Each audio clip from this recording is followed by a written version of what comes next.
Hello Hunt Chef Nation. Today, for the first time ever, I'm going to prepare beaver. Now this is a Pennsylvania late season trapline harvest.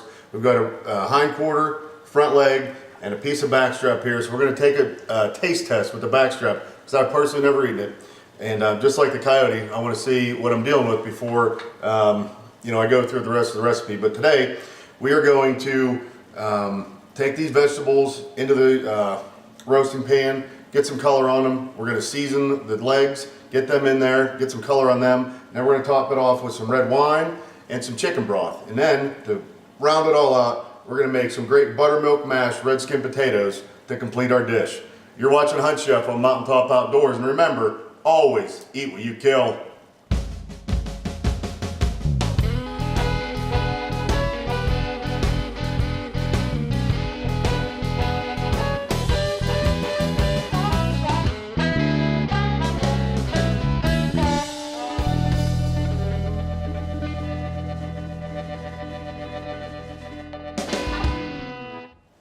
So today we're preparing a roast beaver dish, and we're going to put it over a bed of mashed red skin potatoes that we're going to make with some buttermilk. So we're going to get these guys cut up and into a pot of salted boiling water so that we can be ready to serve our roast beaver.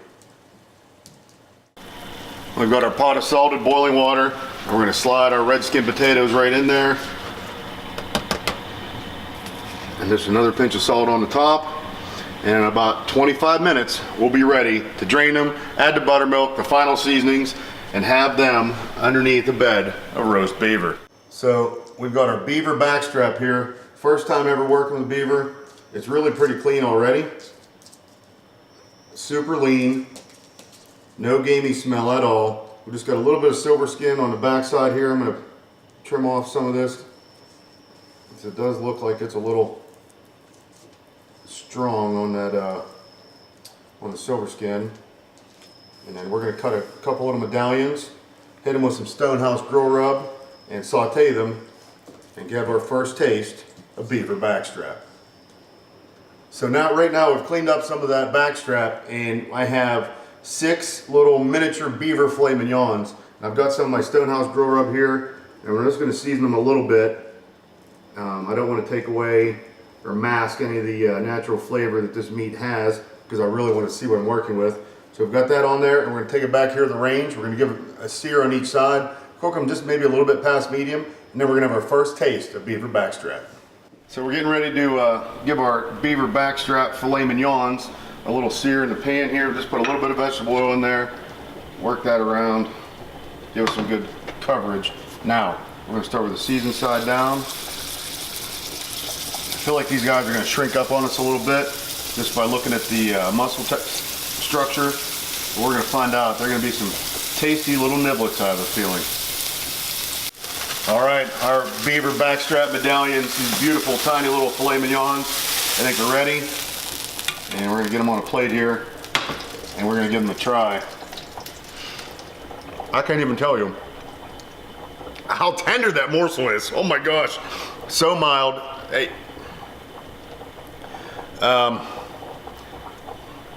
I might have found my new favorite game animal to eat. I'm telling you, this is tender, delicious, super mild, no chew at all, and boy, it tastes good. You're watching Hunt Chef on Mountaintop Outdoors, and remember, always eat what you kill, especially beaver. Now it's time to get the veggies ready for our roast beaver. So I'm going to cut this onion into some bigger chunks. And then I'm get the carrot and celery ready. You know, these vegetables, the French call them Mirepoix. So in all my chef years of training, the Mirepoix, the carrot, onion, and celery go into, so many different preparations that just help you build those layers of flavors and give you that great base to work from, and it's not going to be any different. Now that I've had my first taste of beaver, we just ate the backstrap medallions, and they were absolutely delicious. So I know what I'm working with. The game plan I had, I feel really confident about, and we're going to hit this beaver hind and front leg with the with my Stonehouse grill rub here after we get them cleaned up. We're going to start the carrots, the onions, the celery, and a little bit of garlic in there before we get the beaver meat in and get it browned up. So now we're gonna head to the stove, get some color on these guys, and get ready to put our beaver in the pot. So now we've got our potatoes boiling for the mash. We've got the veggies caramelizing in the roasting pot, and it's time to just check out and clean up our beaver meat here. It looks great. If this legs taste anything flavor-wise like that Backstrap did, we're really going to be in for a treat here today. We're just going to clean up some of the connective tissue, and I've heard that inside the legs might be a gland or two. So we're going to trim off a little bit of fat, a little bit of silver skin, and I'm just going to open this guy up a little bit, get down to the bone. For one, it'll kind of shorten our cooking process today, and then the other, it's going to let me get a good look in here and make sure that we don't have any funky little glands that we really don't want to have as part of our dish. So this is as much a learning process today for me as it might be for you, but I'm sure there's some of you out there that are experts that have harvested and enjoyed plenty of beaver over the years. Right now, I really don't see anything. So I think we're going to leave it just at this. Not a lot of fat. There's a little pocket right there. We'll pull that out. Trim that up. But really not much loss, not much waste at all. The meat is a gorgeous deep red. And as I said before, zero gamey smell at all. So I'm really excited about this. So this is the hind quarter. We're going to go ahead and take some of my Stonehouse grill rub. We're going to season it up pretty liberally here. I grind all this in-house, and I do offer it for sale. It'll be for sale soon at huntchef.com, but for right now, it's here today, making some roast beaver for lunch. And I couldn't be more excited about it. So again, this is going to get seasoned very liberally. We're going to let it sit back over here. And then we're going to check out this front leg. Got a little bit of bloodshot, a little bit of connective tissue here. We're going to get rid of that stuff.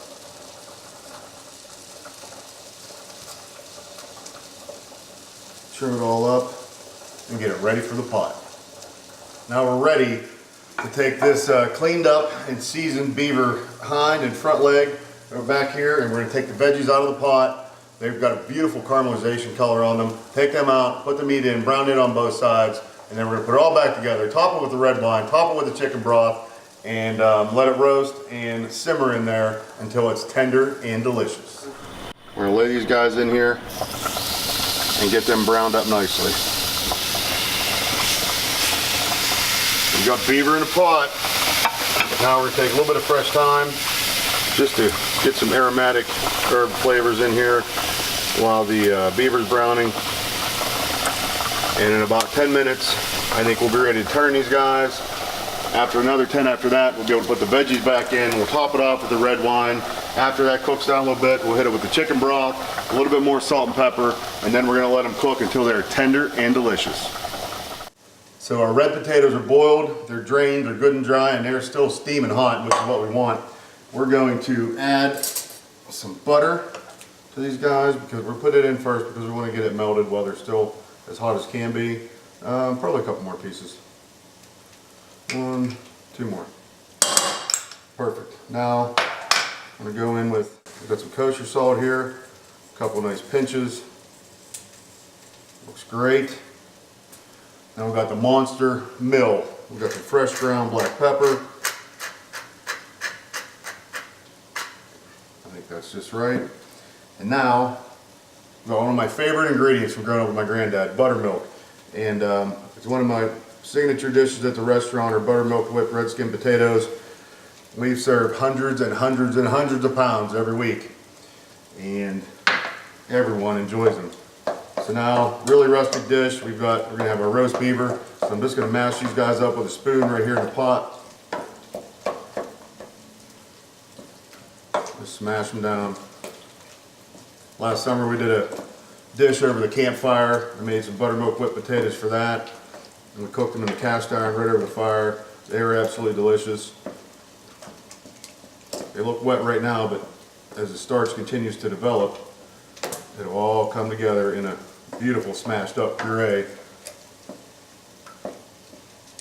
But I want them to be super rich and flavorful to back up our roast beaver here today.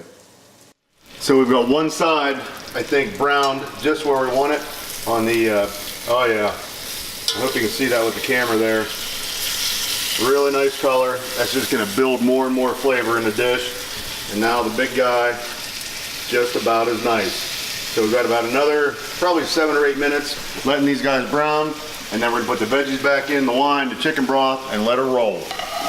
Now we're gonna deglaze with our red wine. Look at that go. I'm telling you right now, this is gonna be one delicious dish. I'm so excited. We are almost there in the process. The red wine is reduced just to the point we want it, about 3/4 of the way.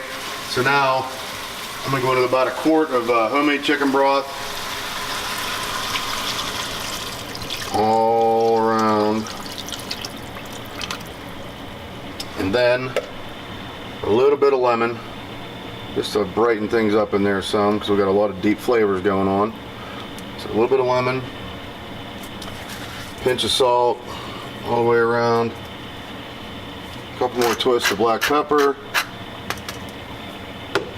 and after just smelling it and thinking about it, we're going to put just one more sprig of fresh thyme in there. And now we're going to put the lid on and we're going to let this guy simmer for probably an hour and check it and hope that we have some super tender, super delicious beaver for dinner. So now we've got all the ingredients put together for a really home-style, comforting, rustic beaver dinner. Now I said earlier several times we're making roast beaver today, but really what we had wound up doing was making braised beaver, beaver pot roast if you will. We've got our delicious buttermilk with potatoes here. Put some of those guys right on the plate. And just after looking at the muscle structure and everything with the beaver, I just felt like it was going to lend itself more to that braising technique, cooking it under pressure in the pot rather than straight up roasting it in the oven. So I've got the hind leg again here. Slide it right over here, and the front quarter, I'll bring it right up here. Get rid of this guy. And what resulted, I hope you can see it, is just a gorgeous sauce. We've got our super tender cooked vegetables in here. And the pot's still a little warm, I gotta tell you. But the sauce with these veggies looks unbelievable. And we're just gonna spoon it all right over the top. I said it was gonna be a rustic dish, and that's what we're shaping up with here now. But it smells incredible. The red wine, the fresh herbs, the Stonehouse Grill Rub, all coming together to make one, what I think is really pretty spectacular looking and I think tasting dish. And I'm going to cheat just a little bit. I can't wait anymore. I'm going to try the sauce.